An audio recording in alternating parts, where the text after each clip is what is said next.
What's up, boys? How you doing? Hey, bud. Welcome back. It's good to have you again. Dude, I'm excited to be back and not in anesthesia. Yeah, that was a whole thing. But shouts to you guys for holding it down last Yeah, week. of Yeah. course. We somehow we managed to get through. There were doubts, but you were on the injured list. We had to keep the streak going. We did, but here we are, all back at the table. Reservation for 3. Love it. Yes, it is beautiful. But boys, let's get this started. I need you to Google something for me right now. Florida man and your birthday. Oh, geez. Google Florida man Well, the first and half of your that birthday. sounds Like dangerous. full date or just the Yep, full date. So I'm Googling Florida man, February 18th. And it says, Oh my God. Florida man claims to be agent of God, carries rattlesnake on the beach.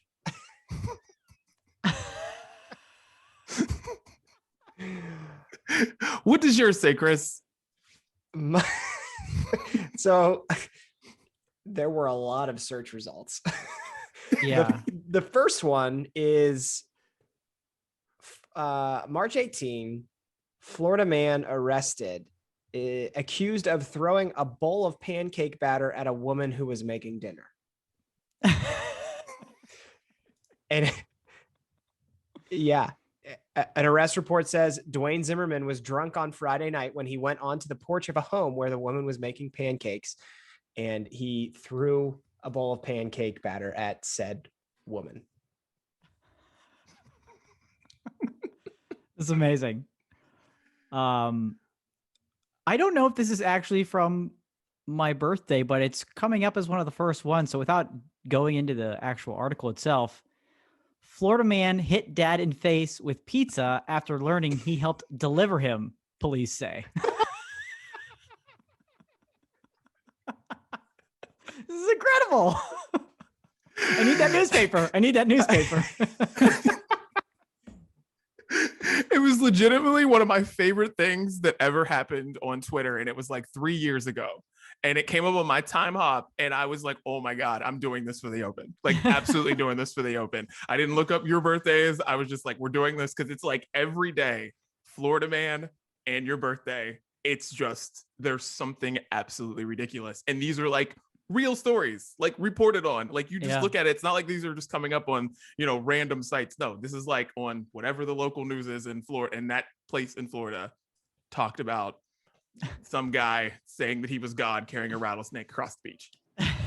Why is it always Florida though? Like, why the craziest news only comes out of Florida, and it's consistently Florida? Why is that? Dude, I wish I could tell you. That's a great question. Yeah. I mean, Florida man is definitely a symbol, and that seems to be the only state that really represents it so well, time in, time out, again and again, day after day, year after year, apparently. Florida man for the win, or whatever this is. So yeah, everybody listening needs to do that right now and tweet us what your Florida man headline is. I forgot about that. That's amazing. Yeah. It really is incredible. Well, boys, let's get the brunch breakdown started because we got a fun one today. It's Dee out here in Los Angeles. Chris and Dan are in Pittsburgh. And today on the show, we're going to be talking cinnamon toast shrimp, which is a very, very, very fun story that has taken over the internet the last couple of days. The Mighty Ducks are coming back on Disney Plus. When you hear this, it'll be tomorrow. So they released some photos. And there's one photo that we're going to talk about. And a ref in the NHL got caught with a hot mic. We're going to talk about that. And we got Brunch Court. And there's some good stuff in Brunch Court. I'm not going to spoil any of it for you and what we're listening to. But boys, let's get it started with a very interesting Brews Day. Chris, what are you sipping on today for Brews Day? Yeah, well, I sound like horse shit, if you haven't noticed.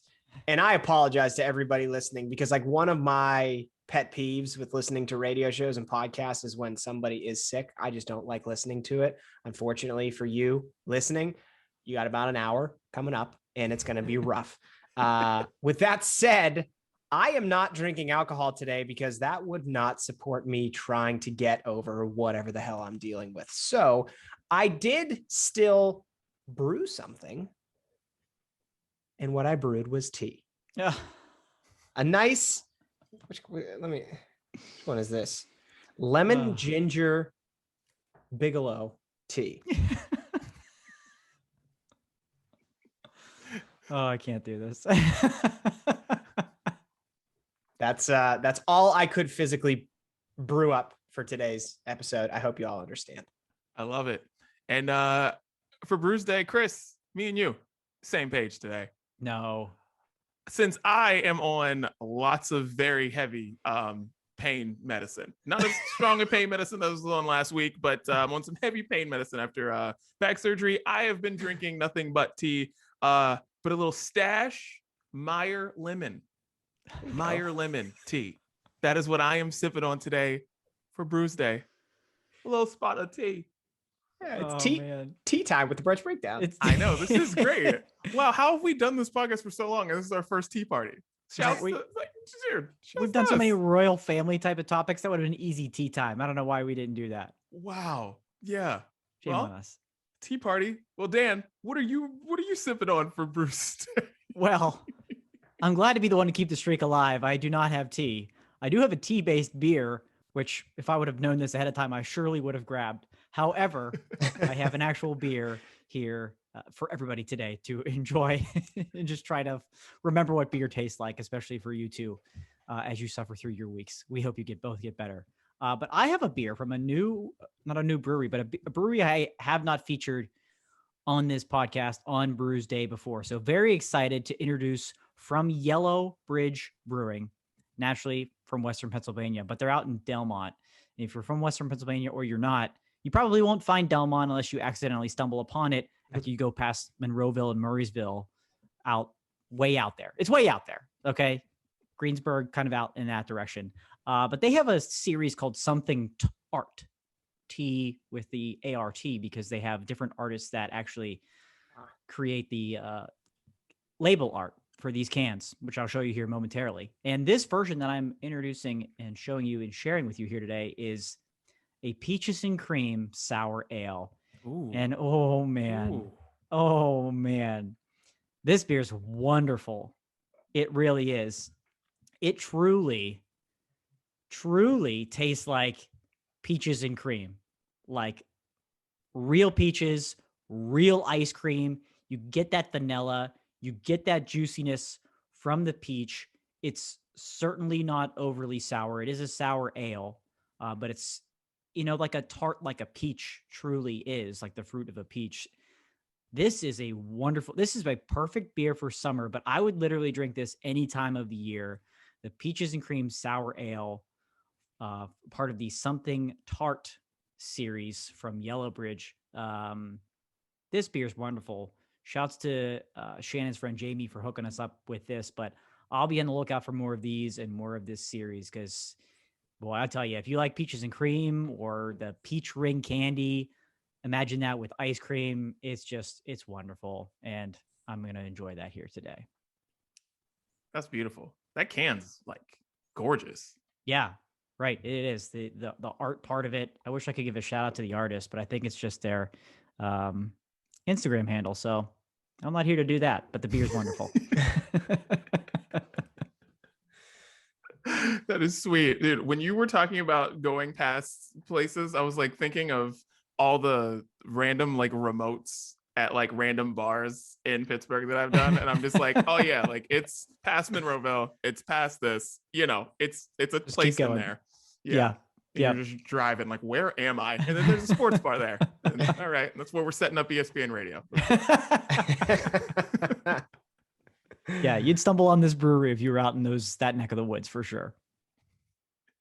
Well, Dan, before we go too far, let everyone know where they can find the Brunch Breakdown, which is literally everywhere now. Literally everywhere. Absolutely. You can find the Brunch Breakdown anywhere you find any podcast that you listen to. That includes the popular ones: Apple Podcasts, Spotify, Google Podcasts, SoundCloud, Stitcher, and yes, our announcement from a few weeks ago, now on iHeartRadio. very, very easy to find us there on iHeartRadio as well.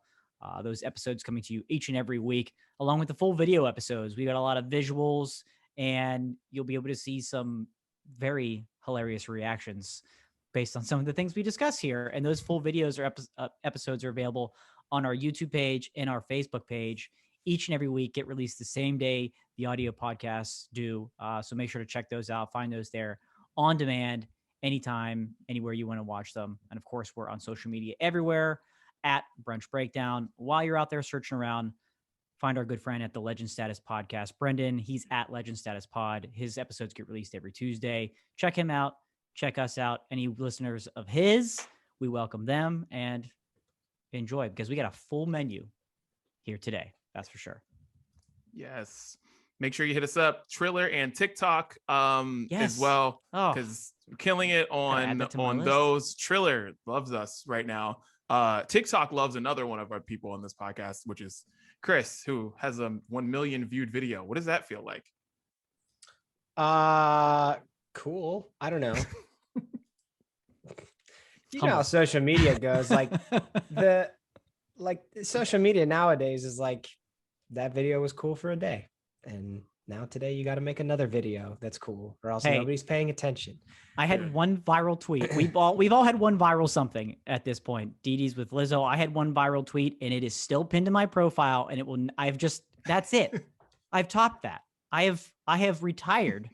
I have tweeted far less since. If you've noticed, you can scroll. Like, Dan's not on Twitter anymore. No, I'm not, because that was it. That's the peak. That's the pinnacle. So, Chris, I don't envy you, but I know that you'll be up for your challenge to up that even more so. So, good luck, friend. Yeah, it's the topic was how to build an entire gym for the price of a Peloton bike, and I've just had like 600 people yelling at me because they can't find the Bowflex dumbbells I have, and like, we just Googled at the beginning of this episode. You can try it. Give it a shot.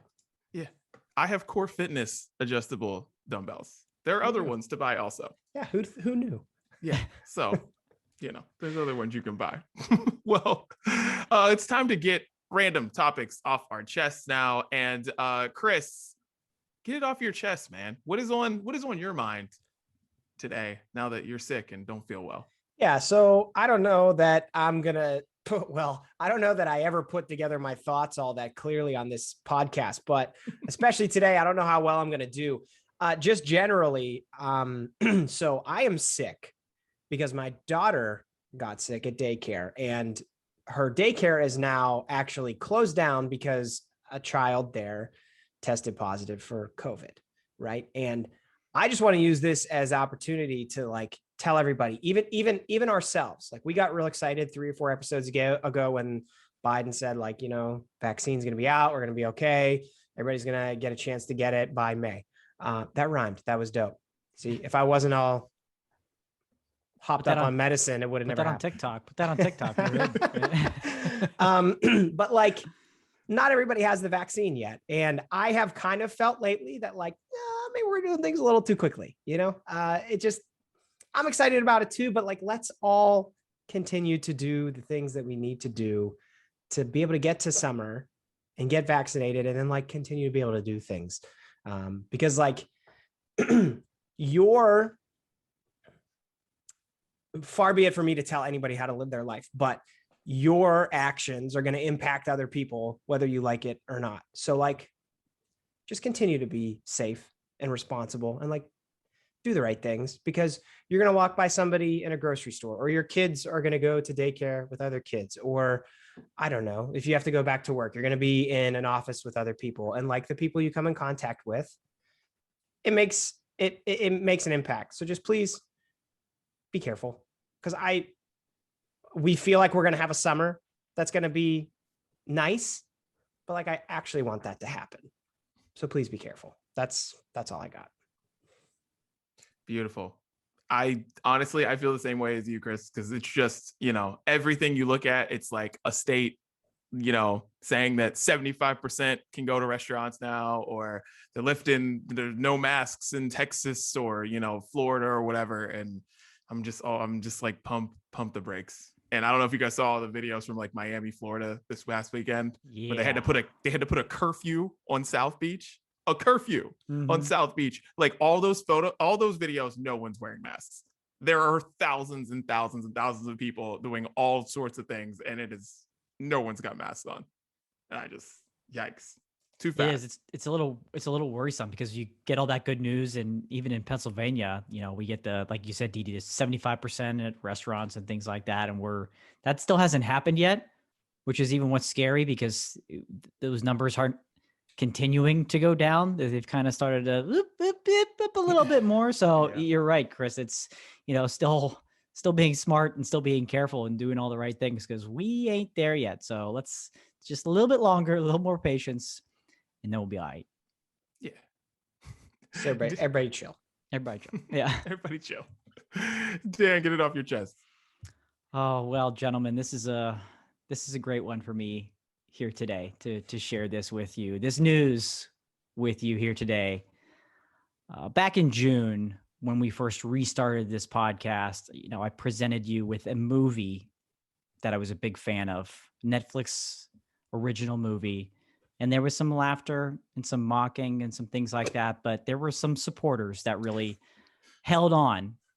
And they held on until now, when last week, Oscar nominations came out.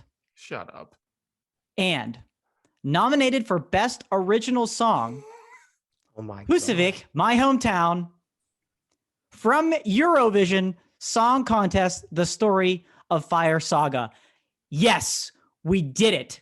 We made it. I am so happy and so excited.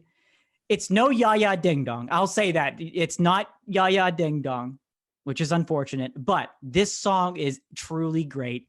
It's a perfect ballad that really encapsulates the message of the movie. Again, there was all that laughter and a lot of mocking, and you guys, you weren't big fans of Ya Ya Ding Dong, but shouts to those that held on with me. Shouts to our good friend and listener of the program, Megan, for believing and for notifying me as soon as the nominations came out. She alerted me, so I want to give her credit for letting me know first right away. Chris, a few weeks ago, you said you ran out of stuff to watch and you didn't want to watch TV shows and you were looking for movies. We gave you one suggestion. Well, my friend, if you need any more proof, I don't know what else you need. We've got an Oscar-nominated film here. Yes, it's the song, but it's still an Oscar-nominated film. Eurovision is still available on Netflix, and it is now trending back in the top 10 where it belongs, right but next to Cocomelon. I will tell you that, right next to Cocomelon. We're coming for you. It likely won't win the award. There's the song from Judas and the Black Messiah that Her wrote is probably going to win, deservedly so. But I'm taking this victory lap now. Oscars are on April 25th. You sure as shit better believe that if it does win, that episode week is going to be phenomenal. An extra victory lap, but I'm taking it now. So congratulations to the wonderful folks and singers and Will Ferrell from Eurovision for the nomination of Best Original Song. Let's get this. Boy, if they win, I hope they thank you, Dan. That would be nice. Just trying to, try to get the word out. I thought you were going to say Ya Ya Ding Dong. And that would have been ridiculous. I'm not even sure I've listened to this other song, so I probably shouldn't pass judgment on it. Did you put this one on the playlist? I didn't, but you bet your ass it's going on this week. It is indeed. So you'll hear it. It's you probably wouldn't realize it unless you really listen to the lyrics. Does it sound like Ya Ya Ding Dong? No, not at all. Okay, not at all. This is more of a ballad. Chance. Yeah, this is more of a ballad. It's a good song. It really is, but it's just perfect that it goes with that movie. And it's that movie. Is Will Ferrell singing? In the movie, he's singing. I think they always do another version where the professionals sing it. I'll have to double check on the track that I share, but super excited. I'm happy for you, man. That's great. Thank you. That was a Give lot. it to me, Didi. Give it to me. All right. Well, other than just that, I don't need to get that off my chest. But here's what I do need to get off my chest, guys. While I was in the hospital last week, I realized I was starting to think about something. I was in like super pain, and I'm like barely able to like roll over on Tuesday, like wild pain after surgery. made me think of like what an NFL player's body feels like. Because I am now 36 and I was a good athlete in high school. I basically peaked at, 18, 19 years old, playing basketball, ran all track, every sport I played, all that stuff. But like, I had this awful back that all comes from like, basically starts from like breaking 2 ankles while playing sports. So like, what does an NBA player feel like when they retire? What is an NFL player? What is an NHL player? You get what I'm trying to say here. What do they feel like? Because I know I felt like hell for the last 3 years after, like, before this back surgery, and hopefully, it does everything I want it to do. But like, holy crap. I just played sports as a kid. I didn't get hit by like JJ Watt. You know what I mean? Like, I wasn't going toe to toe with Joel Embiid in the posts. Like, I just played dudes in West Virginia and Ohio. Like, and I had to go get back surgery at 35, and it was an excruciating pain for years before that. So I just like wonder, what the hell do they feel like if I felt like absolute garbage for playing high school sports? Yeah. That's a great point. And like with your age too, like a lot of people that have back surgery don't necessarily have it in their 30s. Yeah. Right. Like, I know. So putting that on top of it, imagine that being, 10, 20, sometimes even 30 years later than what you did. And a lot of those athletes having to go through a lot more surgeries and stuff like that. Oh, dude, I can't even imagine. I really can't. I remember watching this thing on Jerome Bettis when he was in like his final season, and how like during this season he slept on the main floor because he couldn't physically go up and down stairs. Yeah, I remember and that. Like that was such an eye opener to me. That was a long time ago now, like 15 years ago. Yeah, like it's a good thing. Well, so here's the crazy thing. When I think about like NFL players, like, and most of those guys only play like 3 years in the NFL. Yeah. So you sacrifice your body that much for like 3 years of a really good salary, but then you have to live the rest of your life in that type of pain, and like your body's deteriorating. That's just crazy. It's crazy. Yeah, it's weird. Because like you just mentioned, like 3 years, it's like Reggie Bush played in the NFL for like what, 5 years? And he had like a few really good years in there, and it was just like done. Like he probably played maybe 5-7 years or whatever. Like, how does he feel every morning? If I feel like this,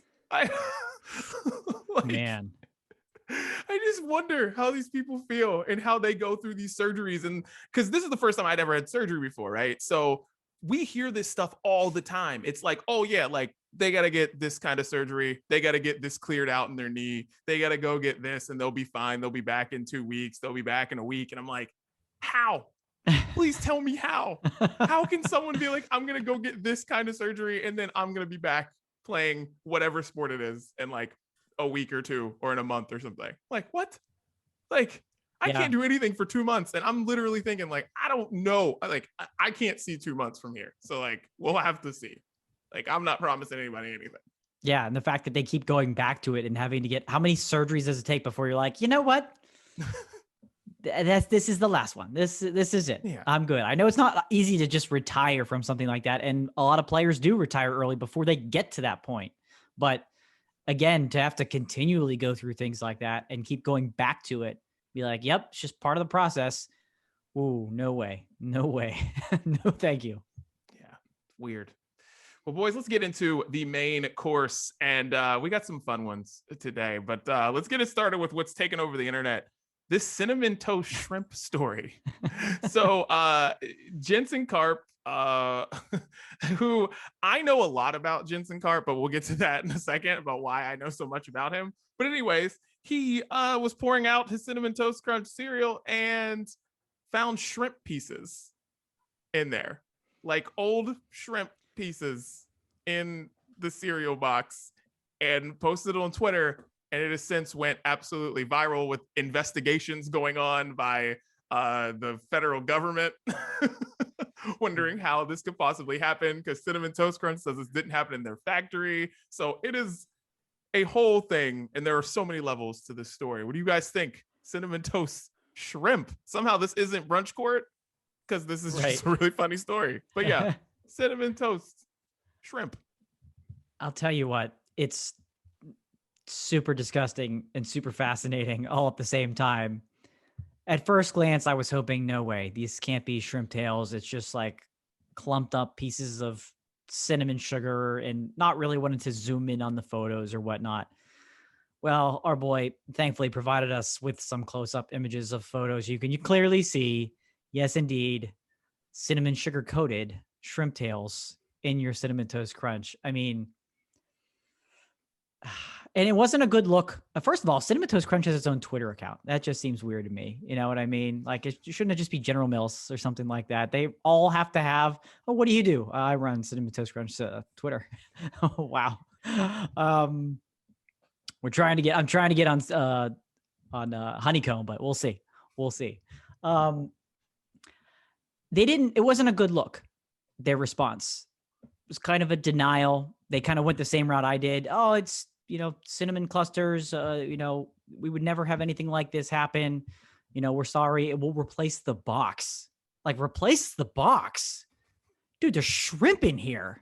I don't need your $3.89 replacement box sent here because I found shrimp in my Cinnamon Toast Crunch, the best cereal of all time. That really doesn't help either. That this is, by most people's popular opinion, the best cereal, Cinnamon Toast Crunch. So it wasn't a good look on their part. And now it's very clear and very evident that those were shrimp tails. And because Cinnamon Toast Crunch came out with this public response, didn't get into the DMs, it's not a good look for them either. Ugh.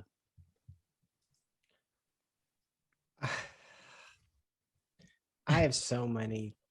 Like, I know I'm not focusing on what I should be focusing on with this story, but why is this like 45-year-old dad eating Cinnamon Toast Crunch in the first place? And why it's a 2-bag box to that point, Chris. So it's like the Costco one where you get 2 bags in one box. We'll get to the second bag here in a second because there's more in the second bag. But to your point, why is he at Costco getting like the family-sized 2-bag box of Cinnamon Toast Crunch? Like, fascinating. It tastes great. None of us are going to deny that. But like, at a certain age, move on. Have some eggs, have something else for breakfast. You age out of cereal? I think so. Yeah. I think some cereals you age out of. Like, I can't tell you the last time I've had a bowl of Lucky Charms, DD. I know that's not the main point here. Like, Cinnamon Toast Crunch is completely in the wrong. It's disgusting. I'm looking at these photos. We're purposely not doing the visuals here on the video episode of the podcast because it's gross. But like, just something else to think about. Yeah.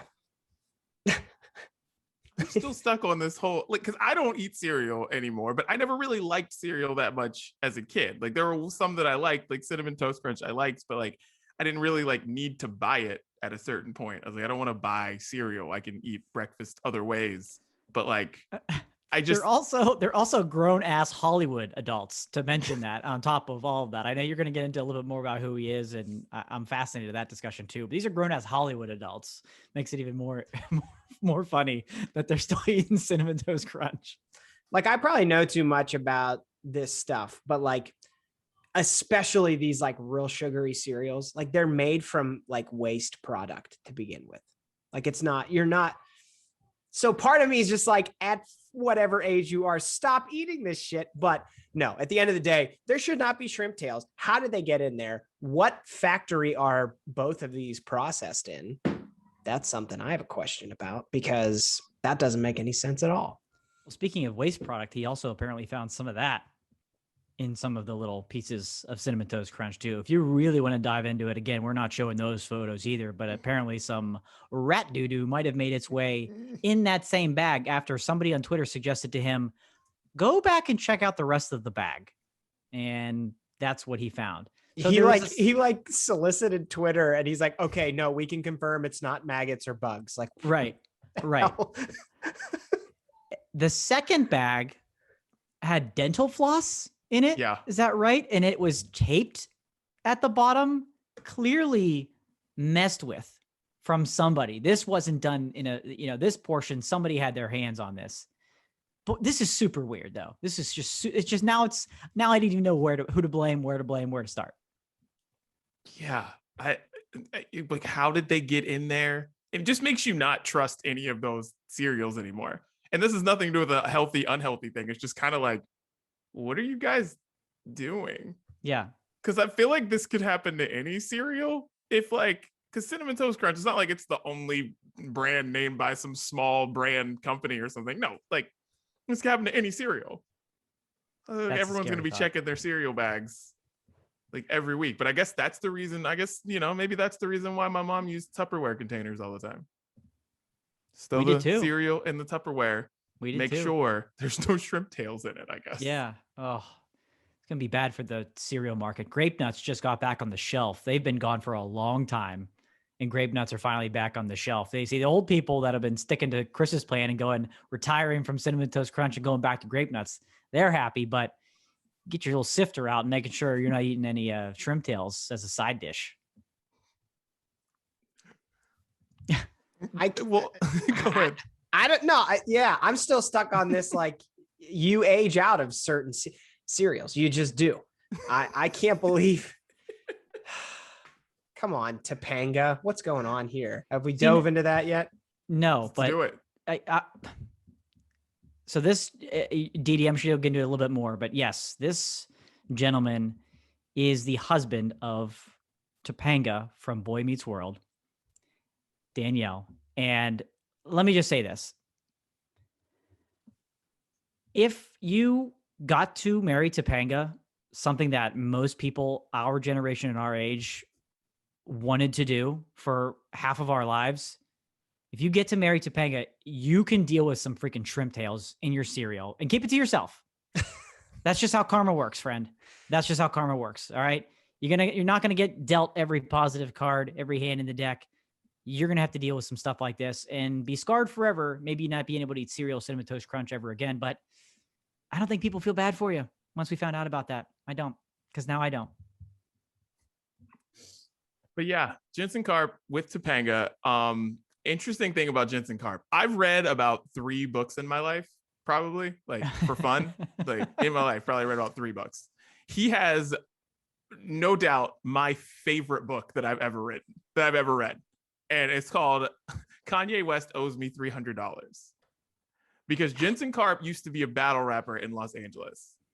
And he won this huge competition and signed like $1 million record deal with Jimmy Iovine and Interscope back in like the early 90s. And the whole book is just about his life and basically being a rapper that almost made it, because he has all these stories with all of these producers from the 90s. The whole thing is basically like everybody in hip hop from like all these stories about everybody in hip hop from like 99 to like 2004 or something. And young Kanye West helped produce a song of his, and he gave Kanye like car service, and it was $300, and Kanye said he'd pay him back, but he never did. But that's like the last chapter in the book. Anyways, it's just a great title for the book. But I was like obsessed with him for a certain period of time. I met him at the ESPYs, and he was with Topanga, and I met Jensen Karp, didn't say anything to Topanga, which is one of the things that I really, really regret in my life. Said nothing to Topanga. So that was like kind of funny. And I was at a Chance the Rapper concert, and they sat behind us. Behind us. This is your dude. I just loved, dude. It's hilarious. I have all this great Jensen Karp info, but he's a fascinating guy. And Kanye West Owes Me $300 is like my favorite book. It's amazing. It's an amazing book if you love music history. Amazing story. Wow. I don't know where this goes from here. Like you said, there's investigations ongoing, finding out why, but we don't need this. We don't need to ruin a wonderful cereal like Cinnamon Toast Crunch, and they got to get it together. I mean, come on. It'll make me think twice about going up and down the cereal aisle. What do you do to make up for that? Like, how does Cinnamon Toast Crunch say I'm sorry? I don't know. Does money do it? Do you give them a lot of money? Say sorry for the bad cereal. Well, Do you accept a lifetime supply of Cinnamon Toast Crunch? Could you eat it ever again? That would be the funniest. We're really sorry about that bad box that you got, so we're gonna give you even more boxes of our cereal. Yeah, for the rest of your life. Yeah, for free. and if you, but then that'd be funny because like they're not just gonna make them like special boxes; they're just gonna give them boxes. Oh, no. Yeah. So it's like, what if happens if you find more shrimp tails in another box of cereal? Make him head of quality assurance. Put it back on him. Maybe Promotions, a job. Apparently, he's had a lot of jobs. Make that one of them. Make a Cinnamon Toast Crunch. Like make light of it. Put like little shrimp marshmallows in there or something like that. I don't know. Just we'll be breaking that down on Brunch Court in 6 months. Is the shrimp edition of Cinnamon Toast Crunch with the shrimp, fake shrimp tails in it. And because TikTok is like the best thing in the world, a girl who like makes food, who makes like the quick meals on TikTok, she made cinnamon toast shrimp on TikTok, and it looked amazing. Looked absolutely incredible. Oh, yeah. I'll link to it somewhere, probably on our Twitter or Facebook on with that one, because it's pretty amazing. Wow. Yeah. Maybe we'll do a duet reaction video to it or something like that this week. Because that's what we'll do. Because it's pretty phenomenal. And like, because it looks like coconut shrimp, but it's like cinnamon toast shrimp, and it looks amazing. I'm down. Oh my God. Well, boys, let's get into something I've been dying to talk to you guys about. This Mighty Ducks photo. Mighty Ducks Game Changers coming out on Disney Plus March 26th.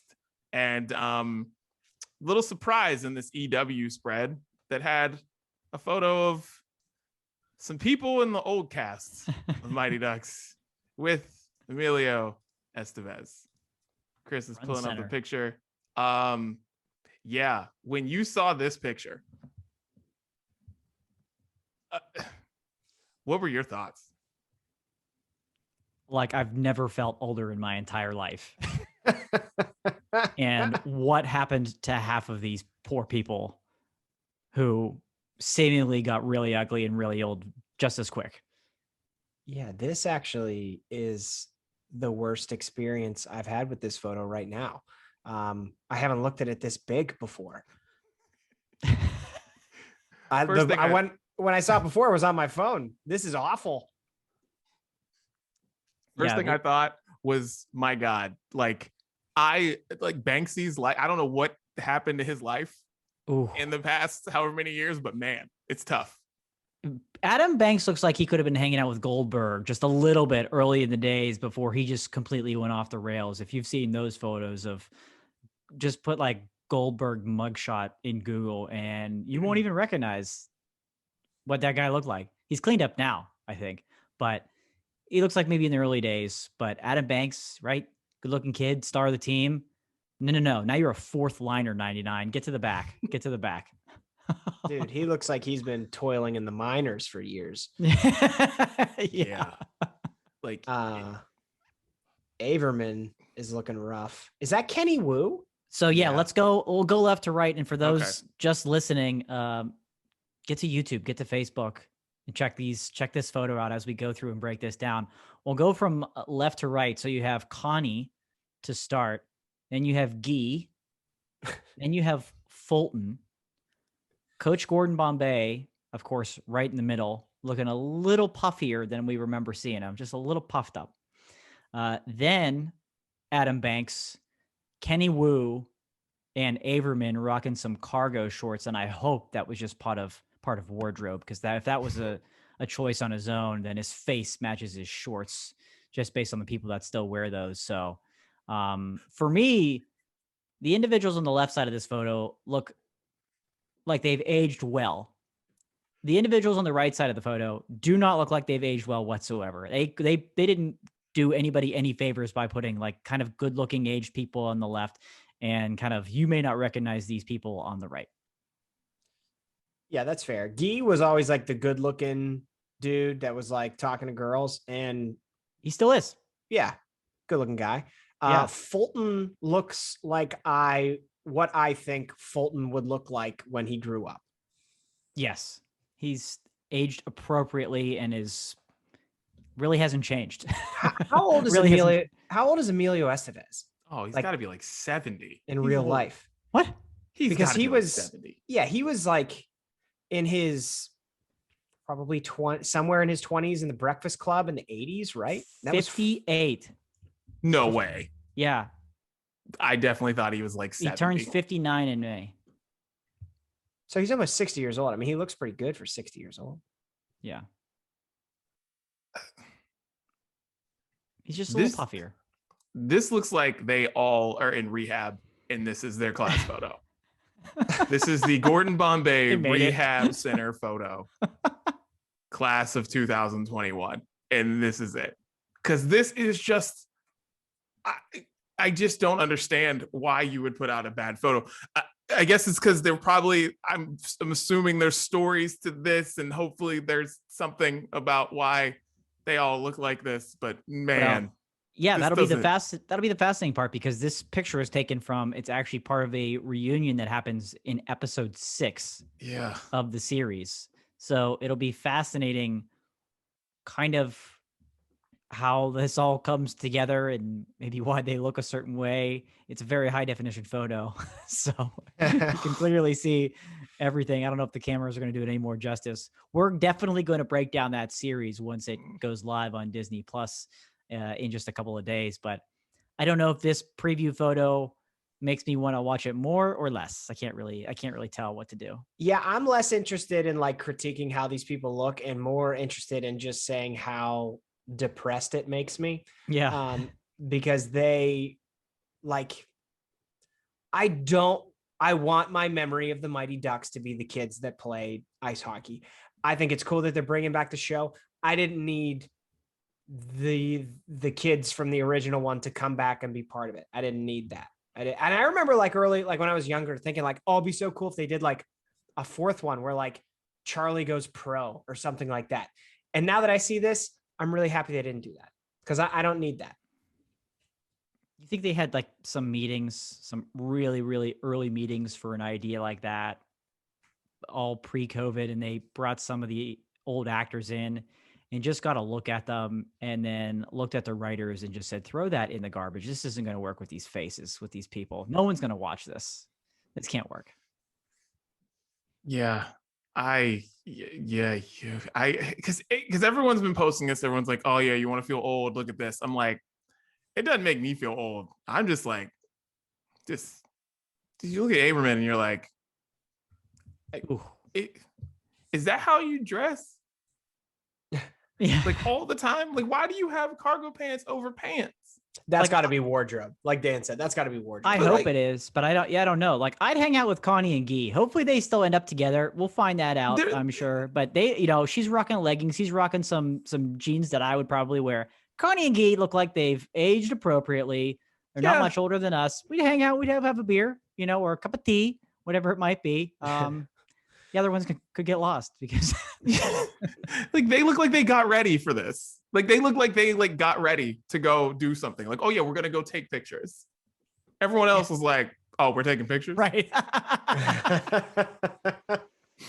And poor Kenny Wu. Kenny Wu was like the smallest, he was the real fast guy. I remember he might have been one of the youngest in Mighty Ducks when it was filmed. This doesn't even look like the same person. Yeah.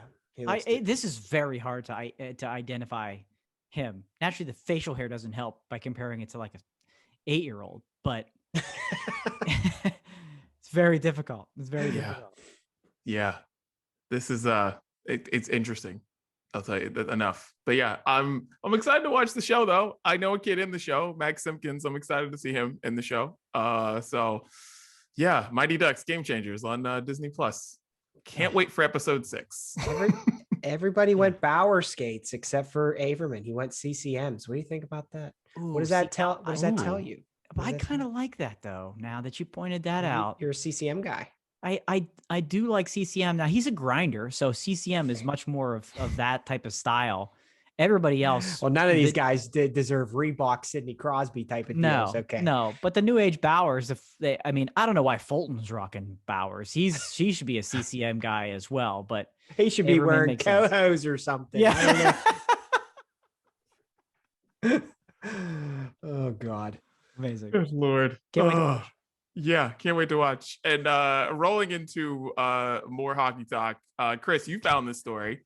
An NHL ref got caught with a hot mic. I love hot mic stories because it's so easy not to get caught with a hot mic, but when people do, it's like you're an idiot. But go on. Tell us about this story, Chris. Yeah, this is great. An NHL referee, his name is Tim Peel, was fired today, Wednesday, because on Tuesday night, a hot mic captured him as they were going into commercial break right after he called a penalty. He said on live TV, he said, there wasn't much, but I wanted to get a effing penalty against Nashville. And then it went to commercial. So everybody watching the game heard him basically say, I called a penalty just because I wanted to call a penalty. And to be honest with you, I'm shocked that the NHL actually fired him. Tim Peel is one of those guys. Dan, I don't know if Dan has said it on this podcast before, but Dan has said it many times that if you know a referee's name, that's a bad thing. Yeah. And Tim Peel is one of those guys. So a lot of people, myself included, were very happy to hear that he got fired. But boys, this confirms something that I have long believed, in that as much as officials and referees want to say that they are as unbiased as they possibly can be, there are 100% many officials and referees that are biased and call shit because they want to, not because it actually happened. And so I'm happy somebody actually got fired. I did not think the NHL was going to do it. The NHL is not necessarily the sports league that like cares about the integrity of officiating as much as other sports do. So what do you guys think? Yeah, it's fascinating. They fired him right away, right? There's no, we're going to suspend him and investigate and yada, yada, yada. That would be a typical NHL direction to go. They're just like, nope, you're done. Not now, not in the future. So I give them credit for that. But in this world now where gambling is so much bigger than it used to be, you cannot have officials be caught saying anything like that. Now, a lot of people that are defending him are saying it's, the makeup call type of thing where that happens in games where they missed a call or something like that. But you cannot be caught with a hot mic saying that and going specific, saying wanted to get a penalty against Nashville. You can't do it. And Tim Peel is a trash bag, and he's always been a terrible referee. And that's why I know his name. And you're right, Chris. That's exactly why. You don't want to know a referee's name, except for Ed Hockley, who just is for the gun show. But Tim Peel in the NHL world, you know his name for the wrong reason. I've always hated him, think he was a trash official. So this just proves exactly what you pointed out, Chris, that yes, there are biases with these guys. And once you get caught, you're done. There's just way too much other stuff, especially with the gambling aspect of it. You can't even have an ounce of question of that going on within your sport. So credit to the NHL. There are two things here. He deserved to get fired because nowadays, like once that audio's out there, it's everywhere. You know what I mean? It's not like it was back in the day where this could have happened on the local Pittsburgh broadcast or Nashville broadcast or whatever. And then like only those people hear it. Right. Now, once it's out there and you're basically done after that. And so I get that, but this happens in every sport though, man. Like whether he has bias against that team or maybe the penalties were, because I'm not sure, maybe you guys know, but like were the penalties lopsided? Was he like, I had to get one on Nashville just to make it look like this? Because I think that happens in sports all the time. There's makeup calls all the time in sports. I think that's very annoying because sometimes you're like, well, like if it didn't happen, why call it? But I just feel like they all kind of do it. And it's funny hearing somebody like actually say that's what I was trying to do. Yeah. The makeup call thing is bullshit. I hate it. Yeah. And it happens in so many sports, but like, why can't it just be like, if it's a penalty, it's a penalty, or if it's a foul, it's a foul. If it's not, it's not. Just like that would make people a whole lot less frustrated Because then when you call makeup penalties, then people expect makeup penalties. So then when you don't call makeup penalties, people get more pissed. It's just so stupid. This made me think, though, that like in every sport,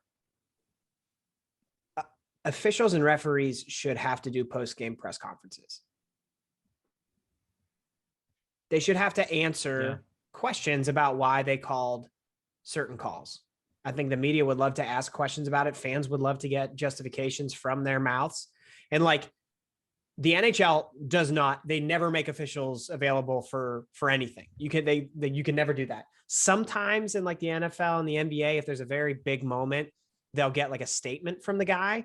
But I think they should have to talk to the media every game. I think they sit down with people every week. I don't want to talk to refs after games. Like, I don't know. Like, because there's got to be somebody that refs the sport. There's somebody that has to make sure everything is, okay with everything that happens on the ice, the court, the field, whatever. And I'm like, I don't know. I think it puts a lot of pressure on those guys. They have to talk after. I don't know if I want that much pressure. I don't know if I want that. I don't know. Then we got to pay them more. Then you got to pay refs more. And I rather them pay, athletes more than because there are going to be certain refs that are going to be holding out for contracts if they do that. Like they're out there to make sure that the sport stays the sport and hopefully they don't screw it up. And I don't know. I don't want to hear from them. If they do that, if it starts in any sport, it needs to be baseball because that's probably the most effed up in terms of the umpires and there's been so many issues in baseball for years, which is why they're like, let's just get robots in here for crying out loud. But yeah, it is. It's in every sport. And it's a shame. You know a guy, you hear a guy, you expect those makeup calls. Really shouldn't be that way. We've just become accustomed to that's the norm. But yeah, there needs to be some level. It is good that there needs to be integrity in the game. And then when something like this comes out, there's nothing the NHL could have done. There's nothing they could have said that would have made this go away and made this okay.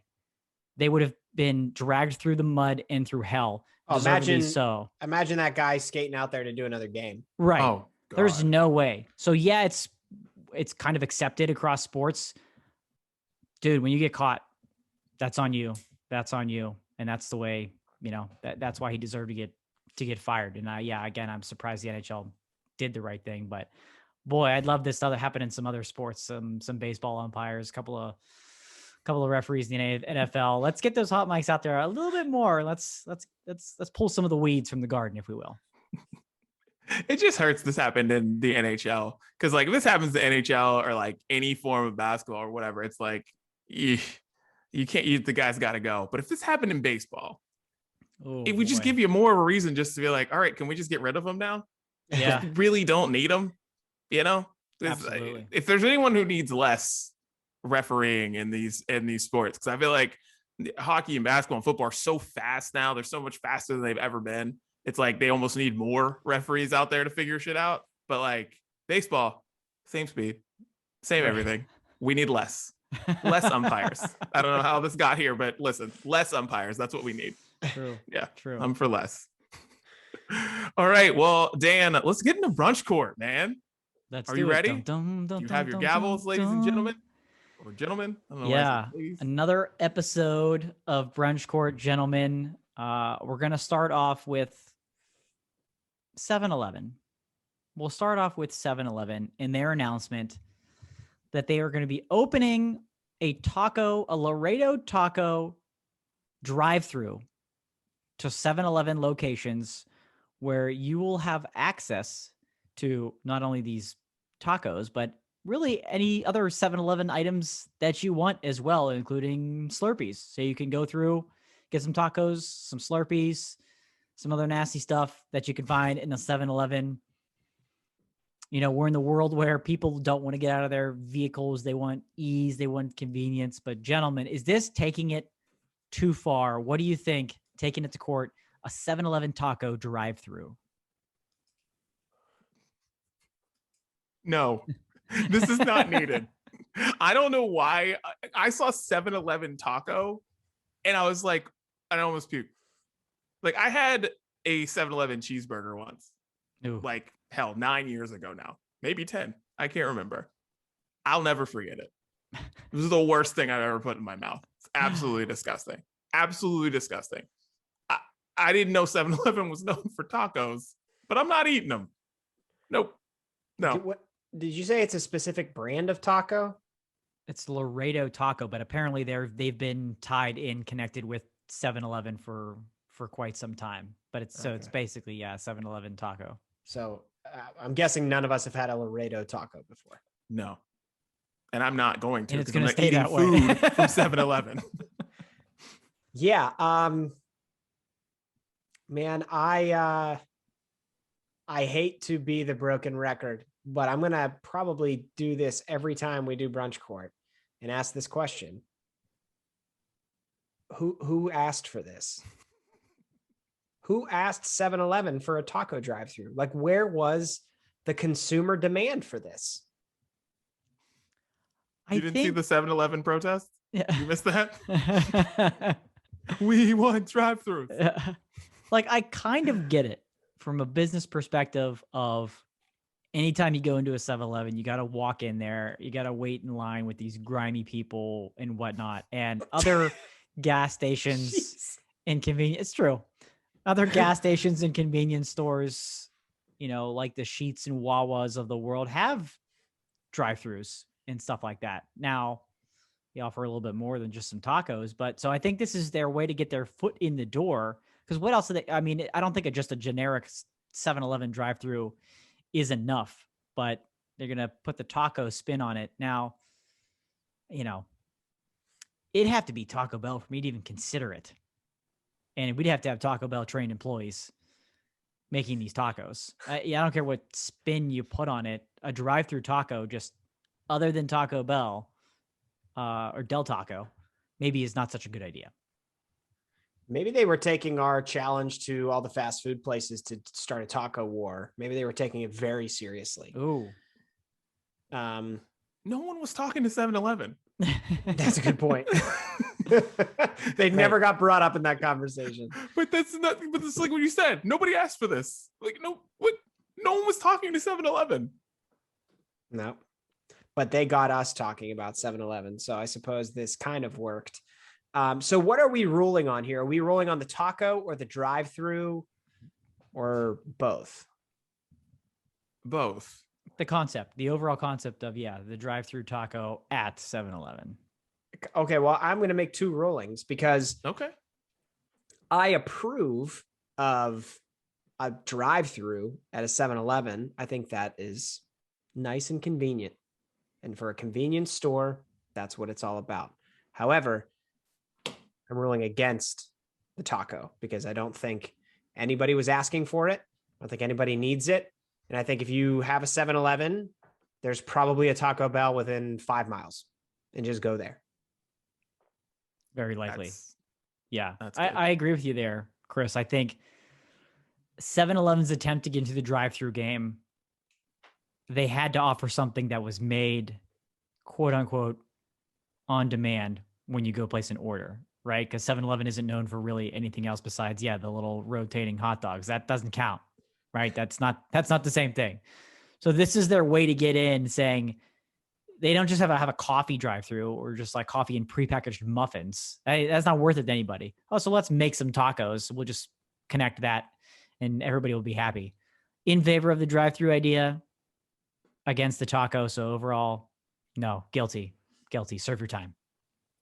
Yeah, I am, I'll rule in favor of the drive-thru. I've been convinced because getting a Slurpee without having to go into 7-Eleven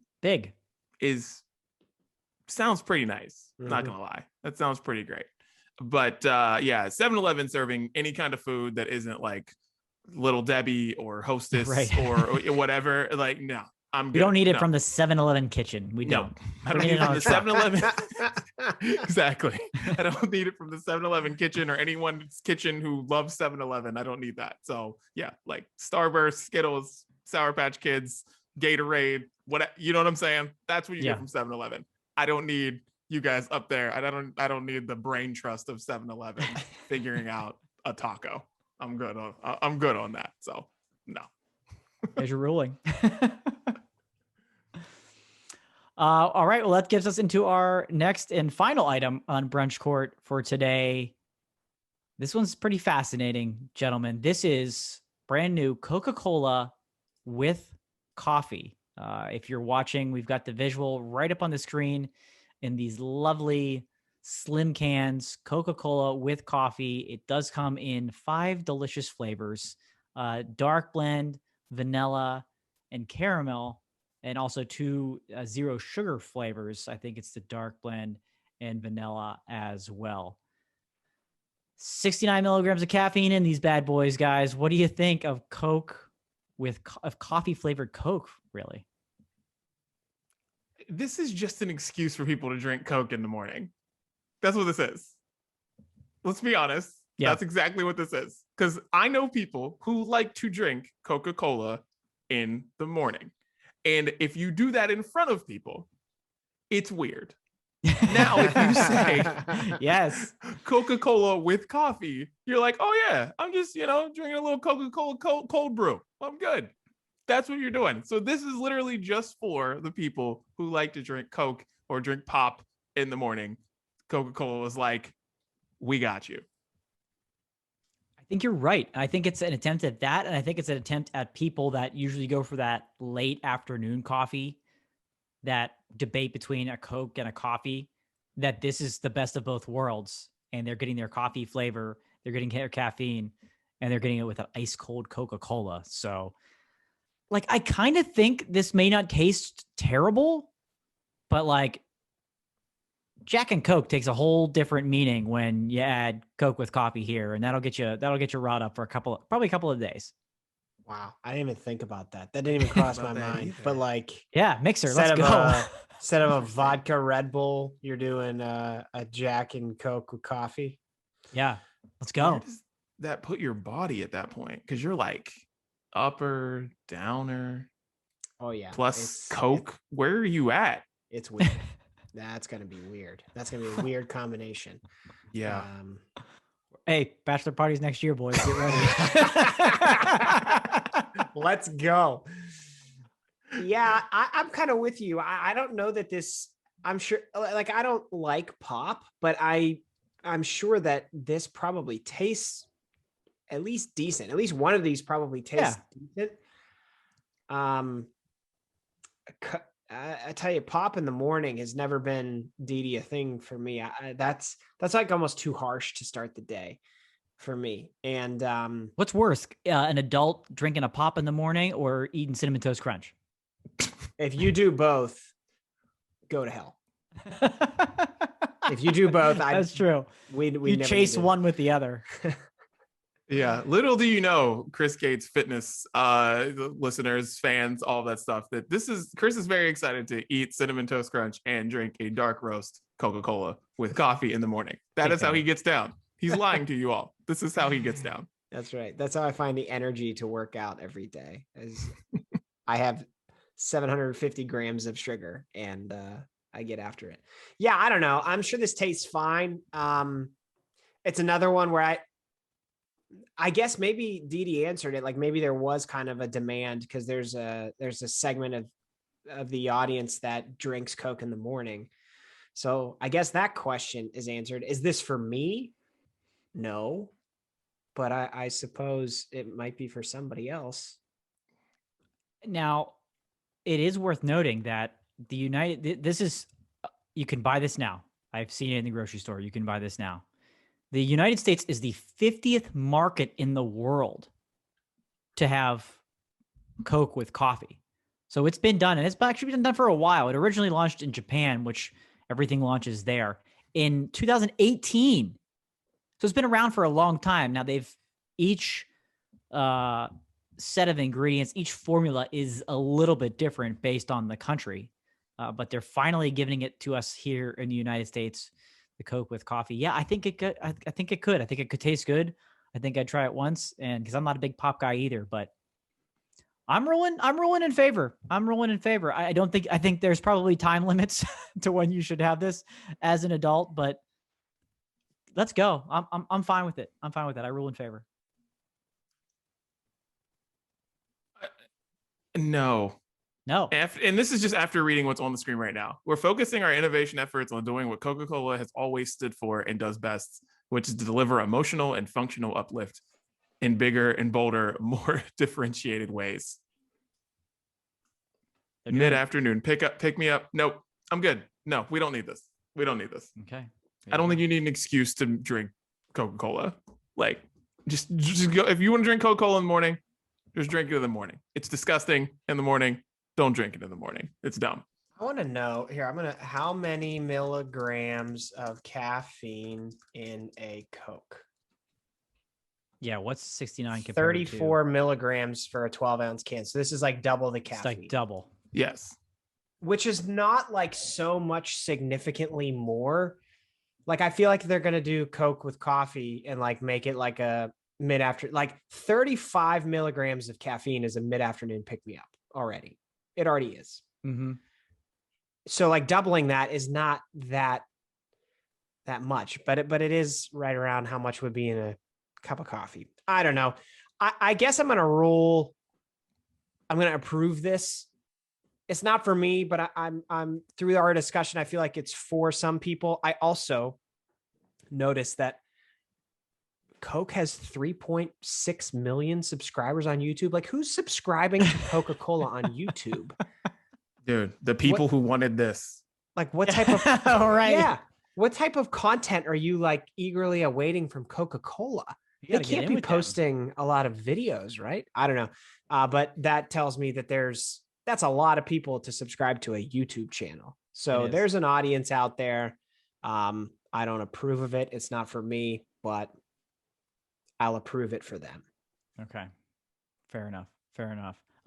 Before we get into what we're listening to, I know I forgot we had a third one. I don't know if Chris, you have that graphic ready for those watching at home. But we have to do this one. We have to sneak it in real quick this week. We don't have to dive into detail, but it's just too ironic for this. The wonderful folks at Pillsbury and their wonderful canned cinnamon rolls have a collaboration that couldn't be any more poorly timed. Yes, I'm talking about cinnamon rolls with Cinnamon Toast Crunch. Oh boy, I feel bad for them. I think a week ago, this is the greatest idea in the world. I mean, cinnamon, I don't know how different it can really be. They don't go into too much detail. I assume it's using their cinnamon and whatnot. It might just be a reason to buy it. I would probably buy it just for that reason alone. But this week, maybe I hold off and wait it out a little bit and inspect it. It is Pillsbury, so I feel a little bit safer that it's not from the folks that make Cinnamon Toast Crunch, but maybe just slowly open that can. Yeah, what are they going to do different here? Like, how are you going to make a cinnamon roll more cinnamony? Do you get the like dust and sprinkle it over top of it? Because we buy cinnamon rolls like probably once every couple of weeks. Like, I love having cinnamon rolls on the weekend. I would definitely do this. Now I want to know if it tastes like shrimp, if it smells a little fishy or something like that. Like, I need to know now, but you know, it's a perfect collaboration. Yeah. Like, this makes complete sense. I don't know what you do to make it taste any different, but like, if the goal is to get people to think of Cinnamon Toast Crunch, then this does it. Is there like a crunch built into this into the rolls? Yeah. I mean, I think this is, like you said, Didi, it's a no-brainer. It's a match made in heaven. I can't imagine it being bad, but at the same time, I can't imagine a cinnamon roll infused with Cinnamon Toast Crunch tasting any different than the cinnamon roll I was already eating. No. Right. I agree. It probably won't, but it would be enough. The collaboration is brilliant enough for me to grab it, for me to be intrigued enough about it. Timing is poor. I'm going to let that fly. There's a waiver on that. It's a separate case, but I'm going to rule in favor of this. I'm intrigued enough to want to know what this tastes like. And it'll probably be like, oh, it just tastes like regular cinnamon roll, but Cinnamon Toast Crunch is great. And here we are. I'm for it. Yeah. Yeah, I'm in favor. There it is. In favor. Absolutely. Beautiful. Another great episode of Brunch Court. Thank you guys for coming. Of course. And for some reason, people love the Brunch Court videos. Brunch Court is now a staple of the Brunch Breakdown. It is. That just is. Everyone loves Brunch Court now. All right, well, let's get into what we're listening to. Boys, since I was not here last week, I will start. Claire Rosencrans, one of my favorite young artists right now. She's put out an EP with 2 songs on it. I am obsessed with a song called Parking Lot because of the last 1 minute and like 20 seconds. The beat changes a little bit and like the speed of the song changes, and it's just really, really cool. But I love the song before that, and then they just do this really, really cool thing at the very like end of the song, and it changes everything, and I just love it so much. So Claire Rosencrans, Parking Lot, check it out. Nice. I'm gonna go with The Maine. Wonderful band, absolutely incredible alt rock group. And they put the first single off their 8th studio album, which is due out in July, called Sticky is the single. And it lives up to their classic sound of The Maine, punchy guitar riffs, catchy chorus, great lyrics. Super excited. The Maine is great. They're an amazing live band. They've been around for a little while. If you don't, if you're into that alternative rock, alt pop type of sound, The Maine is one of the best that do it. And Sticky from The Maine is what I'll start off with this week. Nice. The Maine's really good. Justin Bieber has a new album out. Oh yes. Justice. Yeah. And the song As I Am starts off with just a very simple piano. And in my opinion, when you combine Bieber with a very simple piano, magical things happen. And As I Am is, in my opinion, the best song on the album. So I wanted to put that on the playlist this week, but I've listened through it once in full, and then the beginning of it, a couple songs, and it's just Bieber, man. Like, when we look back on Bieber's going to have a song for like every phase of our lives. And I realize that now, and I'm appreciating him now, and I hope everybody else does. Yeah, dude. The album is almost perfect. It's incredible. This is my favorite song too. Him and Khalid, the harmonies that they have in this song are just outrageous. And that album is, if you haven't listened to it yet, do it. Yeah, super good. And speaking of him having songs from like different parts of our lives, my daughter was listening to music and I changed it to Justin Bieber's Baby just to see how she would react. She lost her mind, started crying. Was like, don't want this on here. Get this out of here. Get this off. Wow. And then we go back to the Fancy Nancy soundtrack every time. Everyone's good. Nice. After that. Amazing. Fancy Nancy. Ooh la la. All right. I don't know if you guys put this, because I don't know when this song came out. I know it came out recently, so I don't know if this was on the playlist last week or not. But boys, Chris, Meet Me at the Altar. Now my favorite band. I stole them from you. They are now my favorite band. Just put out a new song called Hit Like a Girl. I know it came out in the last couple of weeks. I'm just not sure when it came out. But anyways, I really like it. And I went down a deep wormhole with this band. And I love their sound. I want more of them. And yeah, Meet Me at the Altar. And I love that. And also, here's a fun fact. You know why they're Meet Me at the Altar? Because when you Google Meet Me at the Altar, you know what comes up? Let's Get Married by Jagged Edge. When you put at the altar, only they come up. Brilliant. Amazing. There you go. Amazing. Nice. Amazing.